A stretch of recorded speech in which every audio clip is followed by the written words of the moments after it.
Good morning, friends.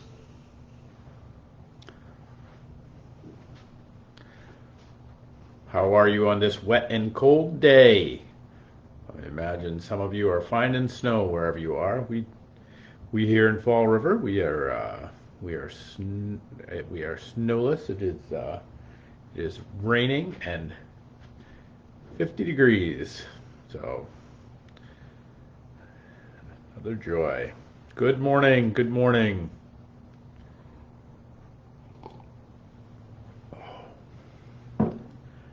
Nothing a little coffee can't cure. Hope you are well and good this morning. Hello, everybody. Hello, hello. So glad you're here and a part of this journey. Hey, good snowy morning. I think yes. Good morning, John. Very good. Yep.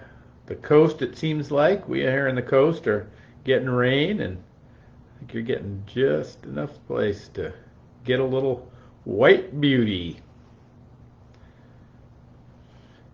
Good morning, Karen. How are you? Glad you're here. Jamie, everybody. Hello, hello. Hey, my friend. Doing all right. Sharon Landry.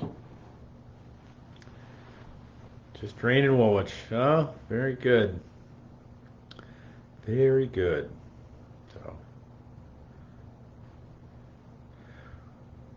well, I hope everybody is finding some warm and some good and some kind of why I'm sticking to the coffee this morning. Really, the warm and the like is just working for today. Morning, Cecile. I know it is dreary. It really is. Yep, it's something about today that's a little more than most. It feels like. I agree. Yep, but like every storm, like every rain cloud, they always end, and that's the promise of our days. All right, let's get going, friends. It is the 16th day of November here on this Wednesday at 11:11, and I'm glad you're here. I'm glad you're a part of this. I'm glad that if I haven't had the chance to say your name today, I will say it. I know that you are still a part of this journey and a part of this community. That I hope you are well and good and whole this day. I'm finding more and more that we are in this place where we're transformed in some ways. We've been through a thing the past couple of years that past 3 years almost. So we've been through a thing, and in the going through this thing, whenever we go through anything, whatever it is, any hallmark events, any significant events, it changes us. And I think we're figuring out now some of what those changes are. We're living into those changes a little bit. And one of the things I'm discovering more and more and more is this missing out on the face-to-face encounters with other people. That there's this way in which that whether it was, the face coverings that the world wore for a while, or whether it was the distance that we put between one another, but there is this way in which the prioritizing of seeing someone's face seems to have slipped down the agenda, and I see this in all sorts of ways. I'm encountering it in all sorts of different ways. Whether, for instance, I'm on a few boards and I serve in a few places, and we gather in our meetings maybe monthly or every other month or part of the month, and yet the gatherings are going more and more towards either back onto Zoom, where you get somebody's face, but you're not really present in the full face-to-face idea. I'll fight you on that one if you want to fight about it. But that we also have this way in which we lose the where we lose the being together and the chatting together.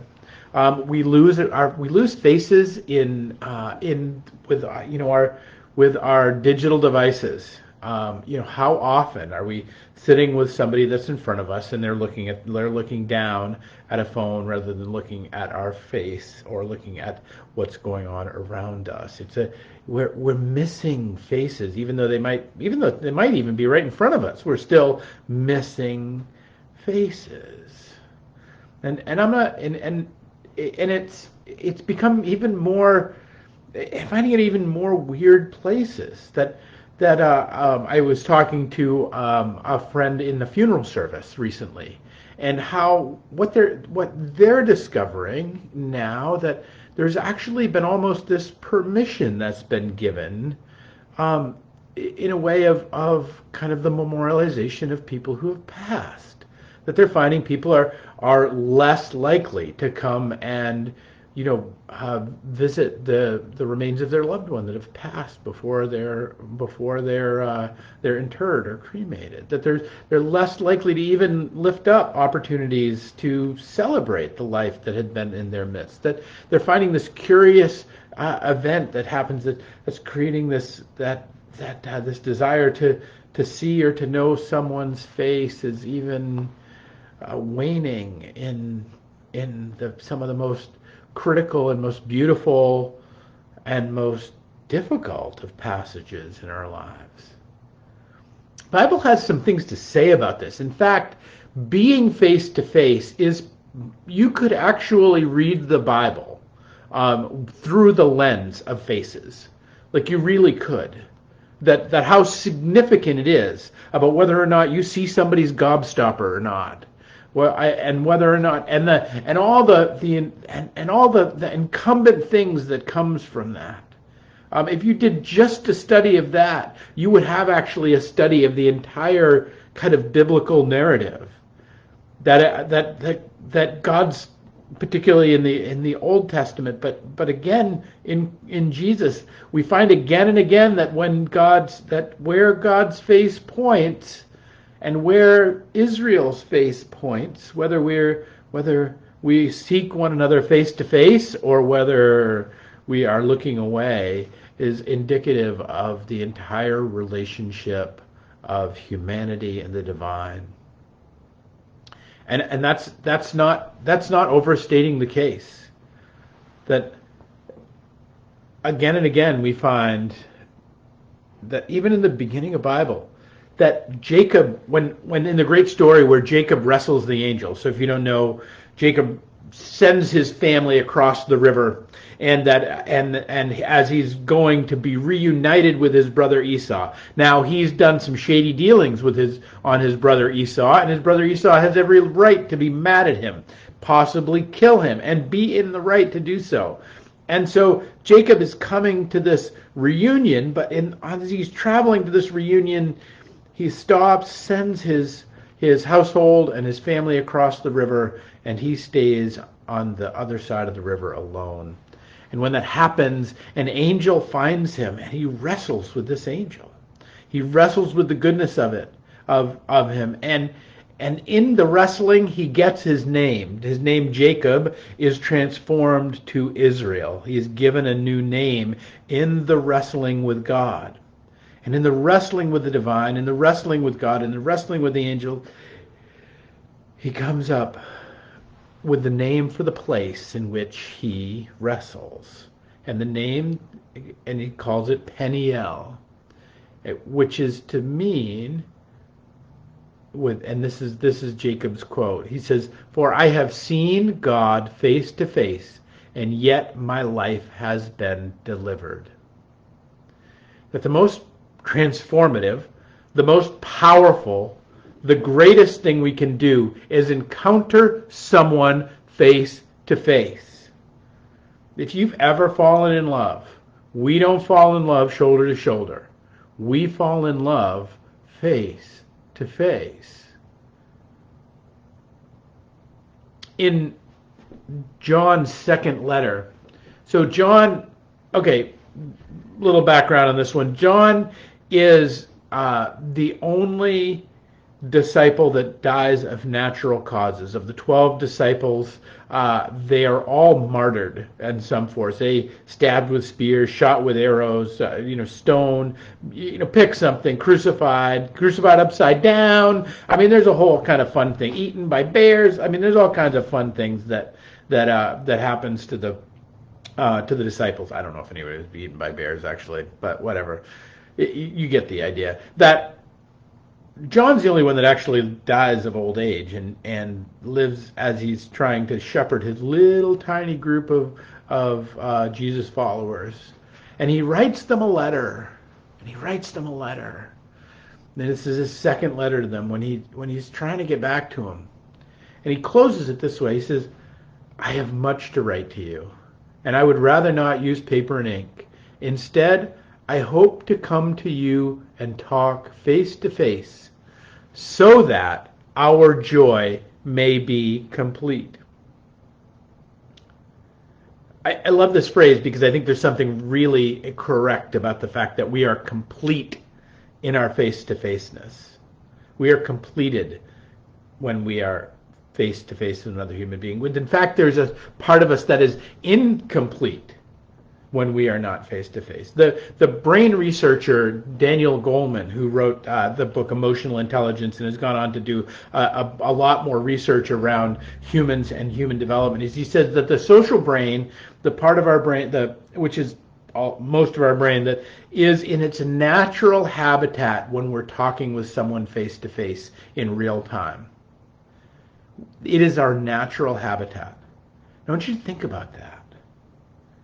That think about it like an animal, like a gorilla in the jungle or a duck on a pond, that are natural, and what they and the level of comfort, the level of ease, the level of proper and right acclimation that every creature has when it's in its own environment, when it's in its natural habitat.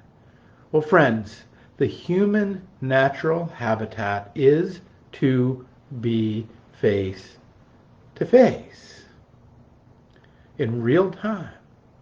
That is our natural place to be.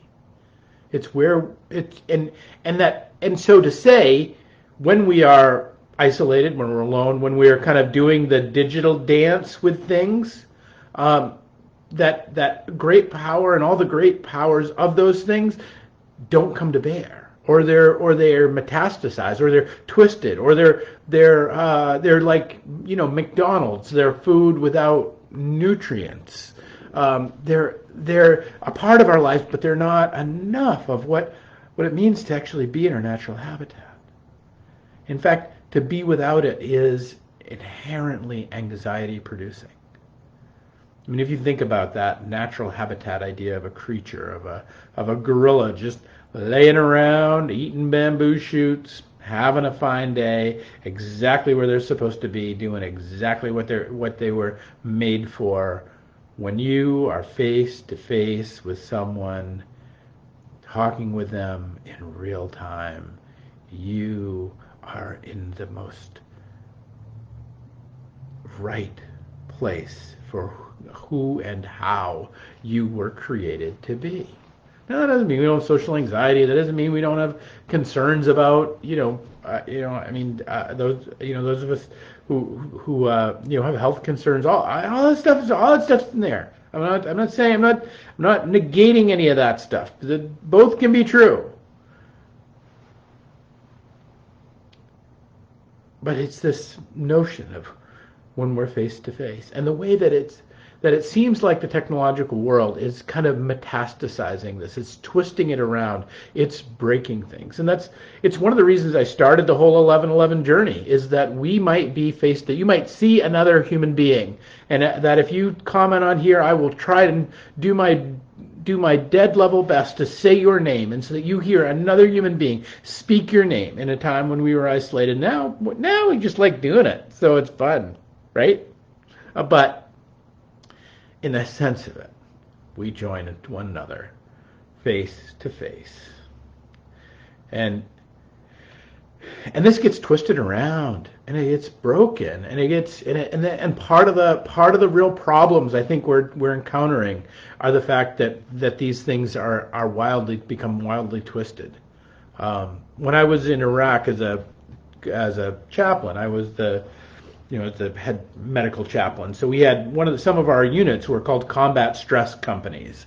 And the job of combat stress company is kind of what you might imagine. They have some psychologists. They also have some just frontline interview workers that go out and that are both kind of placed with units, but also are places that units can send soldiers if soldiers are having a difficult time of coping with the stress of the environment of war. Like that's and so I went in and I spent some time with our combat stress company, one of our combat stress companies, and I wanted to sit down and just talk with so if you walk to the door, there's kind of a regular old E4 soldier there, ready to kind of greet somebody and to do kind of an intake interview with them. Usually nobody goes, by their own volition. Usually their chain of command sends them there, and so they're brought in by their boss or whoever, and or with a battle buddy, and so I sat down with these. That's what they did, is they just kind of intook these soldiers that were coming in that were having difficulty coping and difficulty getting through. Now, the time I was there was a lot less kinetic than a lot of other times, and there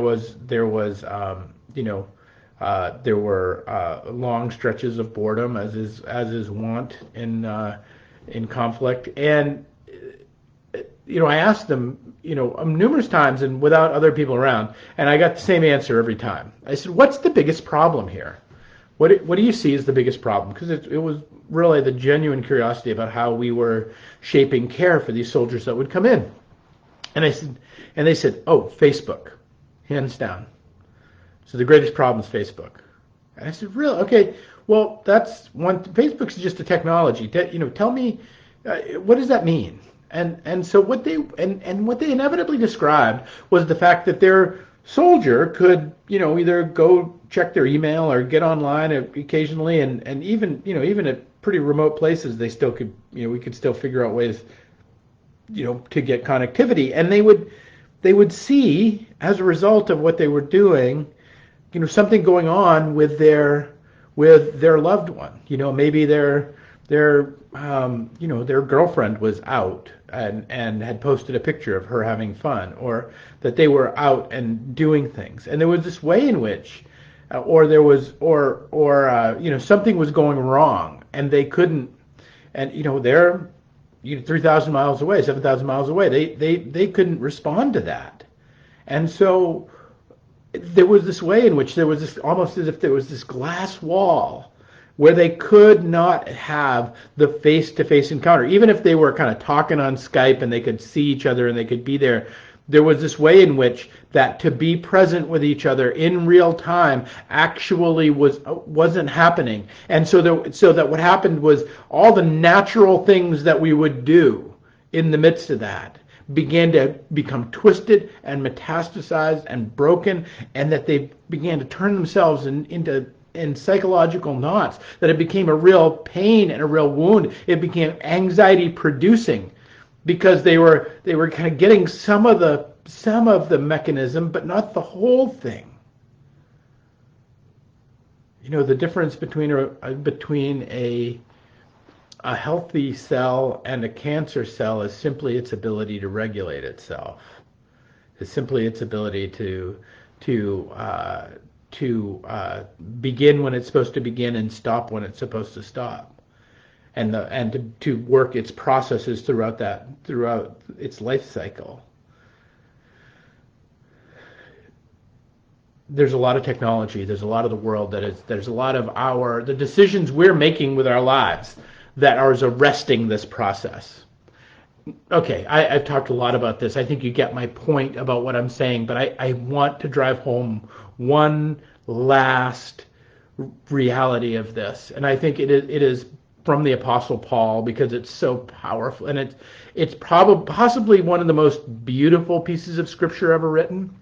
Whether it's the most meaningful, most powerful, we can fight about that, but But in terms of beauty, I'm not sure anything rivals it.